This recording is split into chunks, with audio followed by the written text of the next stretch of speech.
Good evening and welcome to the show, which has made its panellists household names across the country, as this cutting from the Lichfield Mercury proves conclusively.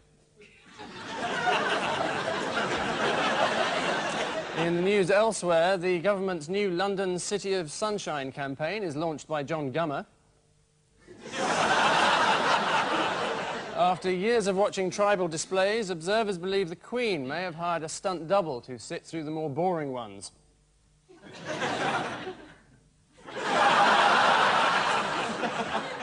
And after even more years of watching tribal displays, the Duke of Edinburgh hires a slightly less convincing look-alike. On Ian Hislop's team, a comedian who presented this Thursday's Top of the Pops, sharing a studio with glamorous physiques and youthful talent. How life can change in 24 hours. Jack D.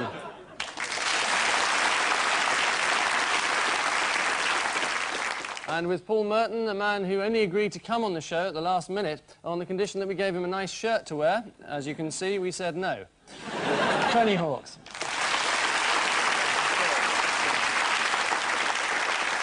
So let's knowingly bare the bosom of round one to the distant lenses of our panellists, to overexposed rolls of film. Per team, Ian and Jack, the happiest days of whose life? It's compulsory egg throwing at school. That's the young Conservatives chucking them at Major. And that looked like an exam test. I noticed that. That was the Education Secretary, John Patton, who got into trouble at the LSE. They threw eggs at him over his national curriculum reforms. And they'd thrown eggs at Portillo previously. Just over being Portillo, really. If they threw eggs and then threw milk and then sort of, like, did that really quickly, you could turn him into a Yorkshire pudding. It is the new national curriculum, well done, designed to ensure that everyone leaves school with basic reading skills, a sound grasp of arithmetic and legible hedgehog. Handwriting, sorry. Team games are back on the curriculum to help reduce the number of individuals who wander aimlessly into a life of crime. From now on, they'll be banding together to form large, well-marshalled street gangs. Paul and Tony, a huge opening for you. Oh, yes. Oh, lovely. I did that very well. Oh, you got the small bit, look. Oh, no, there's your first mistake. Oh, this is to celebrate the longest bit of ribbon in the world, isn't it? It goes from London to Paris, and they were just about to unveil it when the Queen just came along and cut it in half. I spent 7 years building that. Well, this is the inauguration, as they called it, of the Channel Tunnel. They can't call it the opening, because it's not really open. Everyone can use it except passengers, seemingly. You know, that's it, really. What a brilliant answer. I think that's my line, actually. But how many points do you get? 1. Oh, you can have 2, actually. 2. All right, only 1 point to you, then. It is, yes, the ceremonial opening of the Channel Tunnel. Did you watch it? Yes, I was transfixed by it, Angus. Really? It was marvellous. You didn't see You're it, just here did to you? chat to me, aren't you? You do. It's lonely. Yeah, he does. Just, Did you watch it, Angus? Yeah, I did. Yes. It's good fun. Come round to my house. Did anyone else watch it? Did you watch it, Ian? No, I didn't. Oh, right. Why not? I've no idea. I may have been working. What? Obviously lying. Yes, there's the ceremonial opening of the channel. I watched it.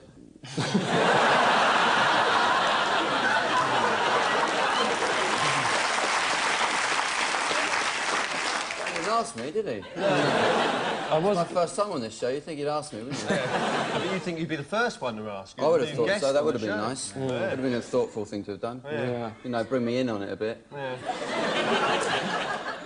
I'll go now if you want.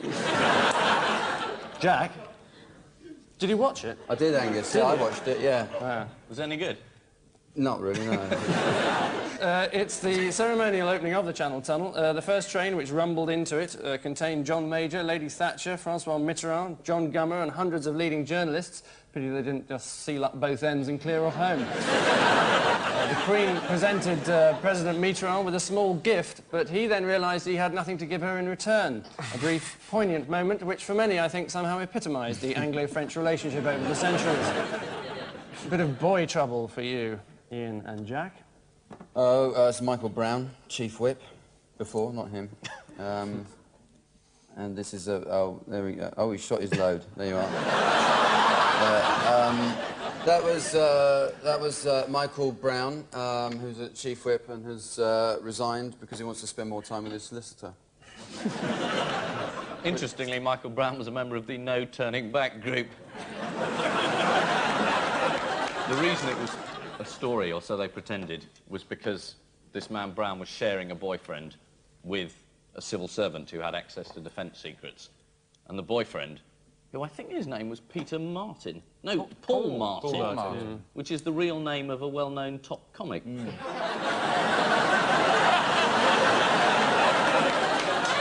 Didn't you used to be a civil servant? Yes. I didn't realise it was something I had to admit to in public. Yes. Anyway, he resigned. He did, well done. Referring to the recent spate of Tory resignations, one right-wing MP said, the allegation is doubtless untrue, but coming on top of all those other MPs could be the last straw. Could have phrased that better, I think. Paul and Tony, a short commercial break for you. All right, there's somebody with 30p spare. Yeah. I think he reads the Telegraph, doesn't he? Yeah. Obviously, it's Richard Gere there and Cindy Crawford, who took out a full-page ad in the Times for £20,000 or £21,000, claiming that their marriage is doing fine, thank you very much. And God knows why you've got a clip of a hamster at the end. Hamsters don't have the money to put forward their side of the story, though, do they? I mean, this is referring to the rather unusual practice of putting a hamster or a gerbil up your back passage. Well, some people go the whole hog and put the exercise wheel in as well. You hear them going down the street. Often wondered what that noise was. Yeah. Thank you. According to The Times, suspicion about Gere's sexuality originates in an interview where he was asked if he was homosexual. He said the accusation is meaningless and whether it's true or false is no one's business, which, reading between the lines, journalists naturally took to mean I shag men every night of the week and regularly stuff rodents up my backside. All of which animal antics bring us whimpering to the end of this first round. And, well, there's no danger of any nails being bitten here, as both Paul and Tony and Ian and Jack have a less than thrilling 4.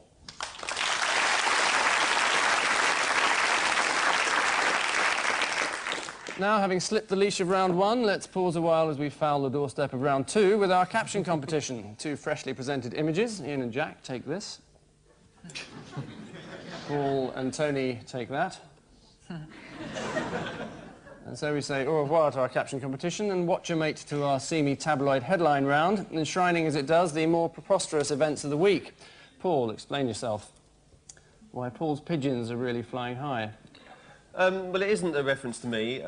This is a pigeon fancier who decided to feed his pigeons on cannabis seeds and claims that they fly a lot sort of faster and stronger and I don't know, whatever.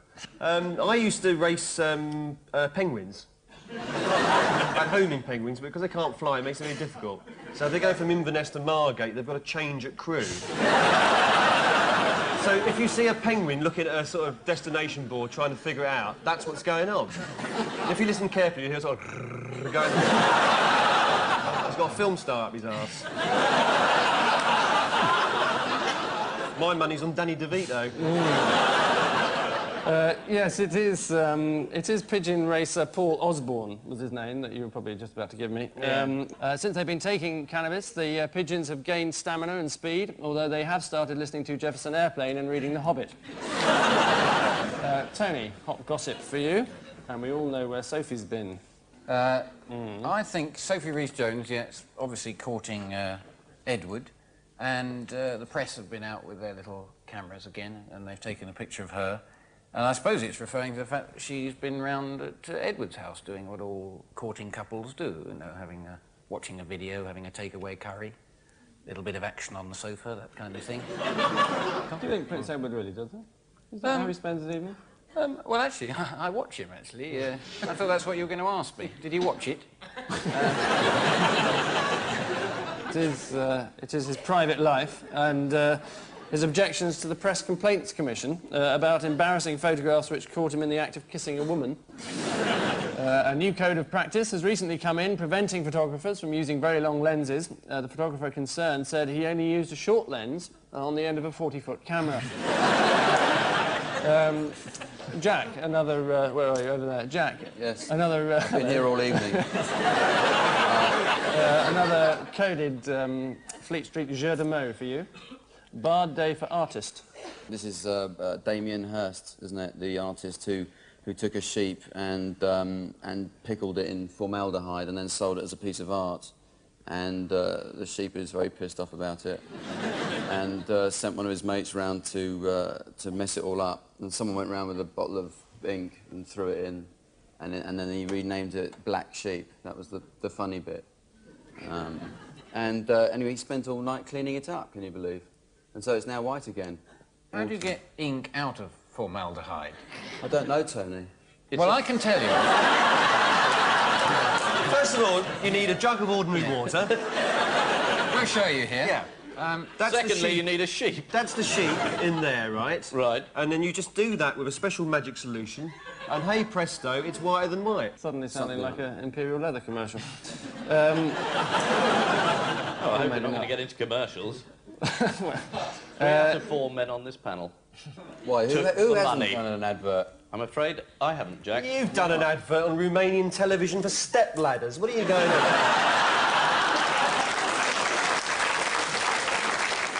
Can't quite reach the light bulb, then use the handy treader step. Yes, it is the incident at the Serpentine Gallery. The vandalism is suspected to be the work of animal rights activists who, after a previous Hearst exhibition, left a pile of dog mess on the gallery steps. It was going to be cleared away immediately, but owing to a misunderstanding, it was sold to an American for £50,000. Ian, some family entertainment for you. Daughter joins attack on minister. This is Nicholas Scott, who's a social services minister.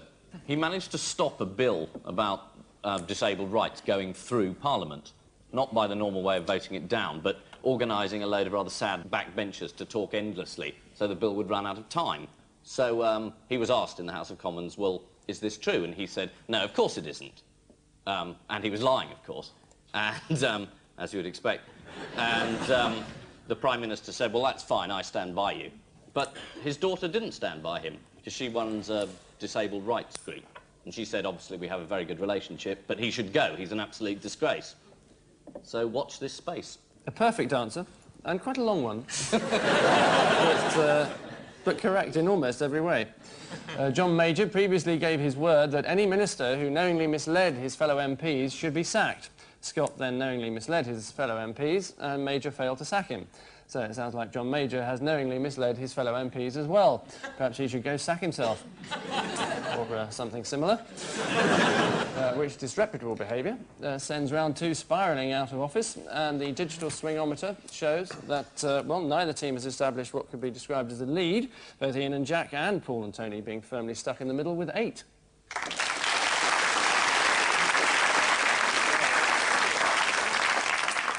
John Major has given the nation his word that there will never again be an odd one out round in this show, so here it is. Paul, 4 top dogs for you. Margaret Thatcher, Norma Major, John Major, and the next Prime Minister of Great Britain.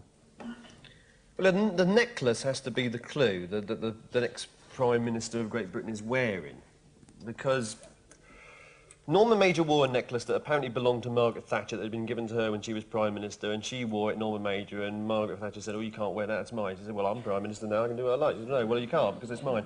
And John Major said, I'll be right behind you, darling. He didn't know which one he meant, and then it was... So, I don't know, this unknown figure who seems to be Sinead O'Connor is going to be our next Prime Minister. He seems to be wearing a necklace. So it's about the necklace, but which is the odd one out, I don't know. That's a bit of a shame. I think the odd one out is Norma, because she's not entitled to wear it.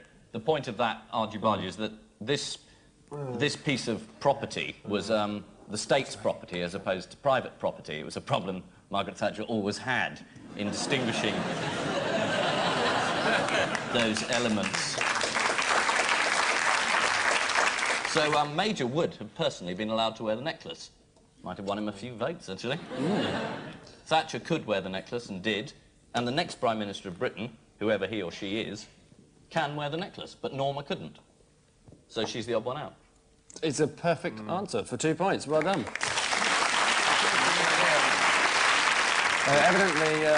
Evidently the necklace is studded with diamonds and worth £100,000, so when Norma wore it with one of her dresses, the entire outfit was worth £106.99. Tony, for beautiful people for you, Jimmy Savile, Germaine Greer, Sister Wendy, and Spud.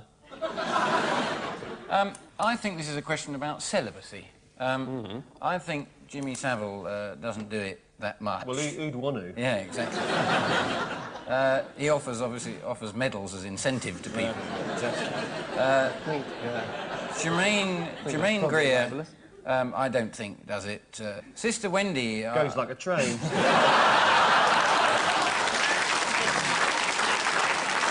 I think Sister Wendy certainly shouldn't do it.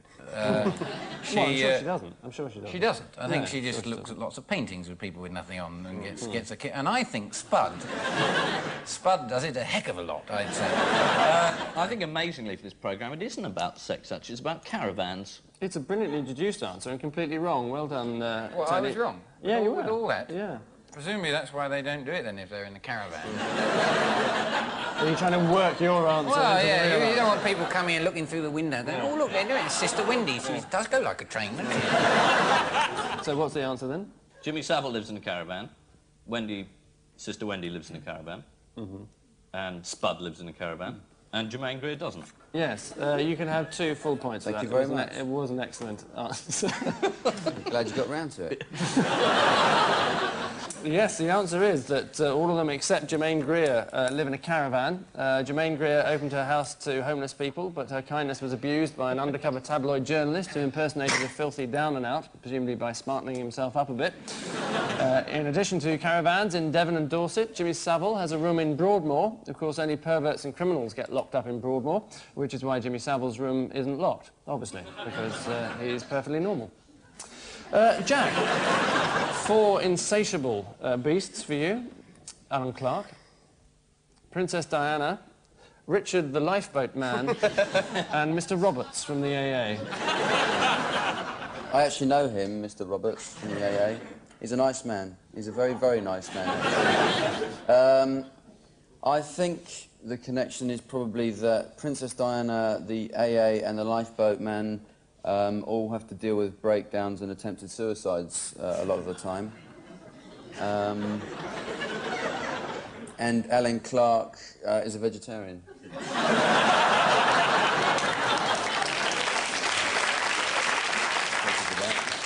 Yes, you haven't quite got the hang of this game. He said it, helping people It's when the they break lifeboat down. man's the odd one out. Because he doesn't help you in your car. I bet all the others eat meat, especially Diana. Princess Di recently helped a couple of people who were stuck on the Hammersmith flyover. They were trying to run over her husband. Yeah. And she phoned up the AA for them. Well, I'm going to give one to each, as it were. Oh, that's no use to anyone, is it? Might as well not bother at all. Just forget it, Angus. Well, you got the motorists, Jack, but you didn't get the right person, did you? The lifeboat. There's no need to rub it in. It's that all of them have stopped to help motorists in distress, with the obvious exception of Richard the Lifeboat Man, as I think Paul mentioned. Alan Clark saw Rowan Atkinson struggling with a broken-down car by the side of the road, so promptly put him in his Rolls-Royce and drove him back to London, thereby ruining a whole day's filming of Mr. Bean. Last year, the AA's claimed to be the 4th emergency service after police, fire and ambulance understandably provoked anger from the Royal National Lifeboat Institute. But AA spokesman Raina Peat retorted, "You don't see the Coast Guards in the fast lane of the M6. No, but then they do save people's lives for no money and without trying to flog them insurance at the same time. Ian, something of a rogues gallery for you. Malaysian Prime Minister Dr Mahathir, Margaret Thatcher, they go between Mr Armugam and a spam fritter. What's happening here? And David Miller, Ian McGregor, a half-empty Canary Wharf, and Guinness fraudster Ernest Saunders. Plus Terry Venables, and Chilean fascist Hernan Bushi, Mark Thatcher,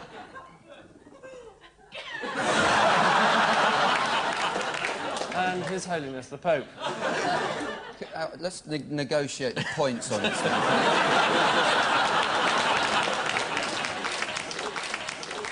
If we get this right, Yeah. can we have 10 points? Each. No. Is it a spam fritter? Is it your question? No. We got that one right. Give him 10 points. You usually do. Oh dear, here we go. I think all of them have had very, very bad problems with their image. And all of them have employed Tim Bell, And Tim Bell's job is a professional public relations man. His job is to improve your image, which was a great success with Canary Wharf, which went down the plug hole. Ernest Saunders, who went to jail for fraud. David Mellor, who lost his job. Ian McGregor, after the coal strike. Everyone loved him. Mrs Thatcher, she lost office. Malaysian Prime Minister, everyone thinks he's a terrific bloke now. Very clean, democratic government he runs. Are you not keen on Tim Bell? He's your agent, isn't he, Tony? He is, yeah. Me and the Pope he does, that's it. The odd one out is the Pope, because he hasn't employed Tim Bell. yet. And if he did, Italy would now be an Islamic country. Who is that with the little circle? That's that where I part- went on holiday this year. I stayed in that room on the top of the dam. It was a postcard. Now, that's the go-between in the Malaysian deal. Another man who got a lot of good. Does he go between PR. one side of the dam to the other, then? It's not one of those local papers where if you're the person in this ring, you won £5. No, If you're the no, person in that ring, you win about 20 million from our aid budget. Yes, it's that all of them, with the exception of the Pope, owe much of their popularity, or lack of it, to that guru of public relations, Sir Tim Bell. Sir Tim advised David Mellor, at the height of his sex scandal, to pose for a disastrously hypocritical photograph with his family. So if you ever see the Pope pictured in Hello, relaxing with his wife and kids, you'll know whose idea it was. Which social intercourse brings us howling to the end of this third bite, and the near excitement revolves around the fact that Paul and Tony are more than a little behind with 10, whereas Ian and Jack are less than a lot in front with 14.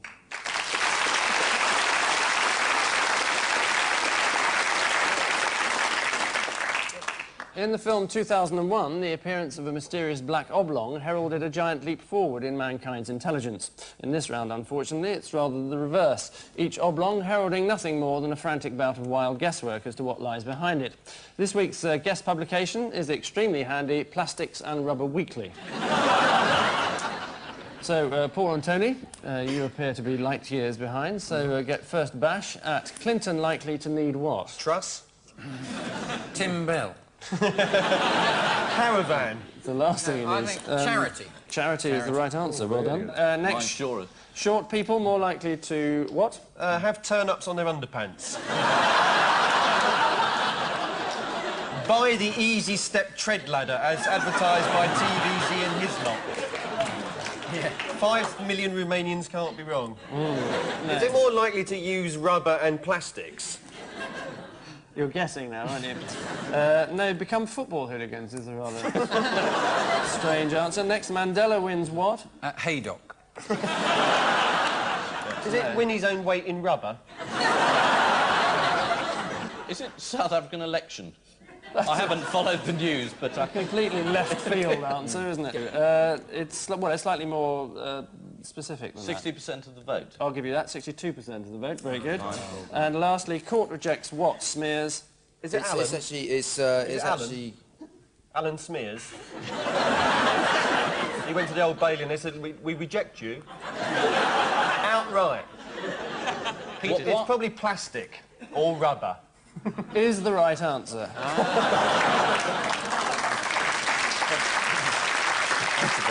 I don't know who Robert Smears is, but there we are. Thank you very much. The Dutch foreign minister. Oh, yes. I still don't recognise him. Ian and Jack, eyes down. Bishop's what in attempt to prevent split?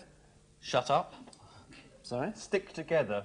No, it's slightly... Buy a load of PVC underfelt. taking Bishops an come awful together, long time. have a synod, have a sherry. Have a synod is the nearest, I suppose. Call meeting. Call is the meeting, that's a answer synod. I was looking for. You can have one, I suppose, for that. Bishops meet in secret to what? Declare belief in God. To have a synod? Well, you're close. Share sweets. Share sweets is not close to have a sin on. I don't know, depends what goes on. Prevent split is the answer. Next, nuns demand what, but stop short of what?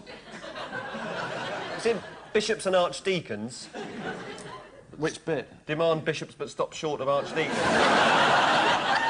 Is it nuns demand seaside but stop short of Croydon?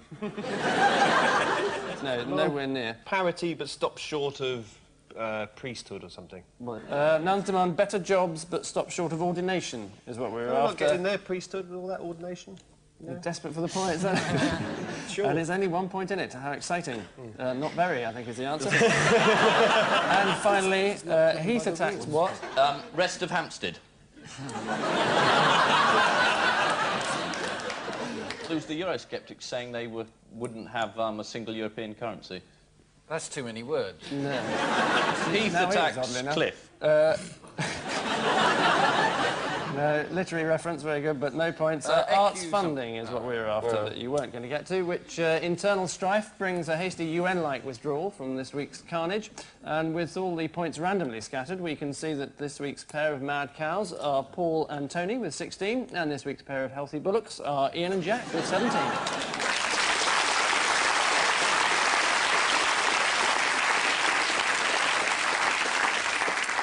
So, a week in the lap of luxury to our winners, a week in the lap of Bill Clinton to our losers.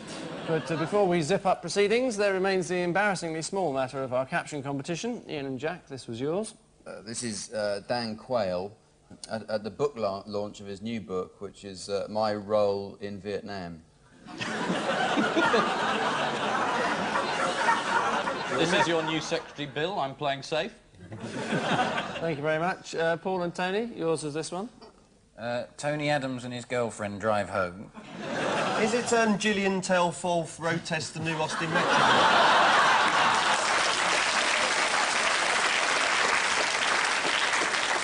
On which risible note, we say thank you to our panellists, Ian Hislop and Jack Dee, Paul Merton and Tony Hawkes. And I leave you with news that as the French paras go into Bosnia, there are suspicions that they may not have sent their finest men.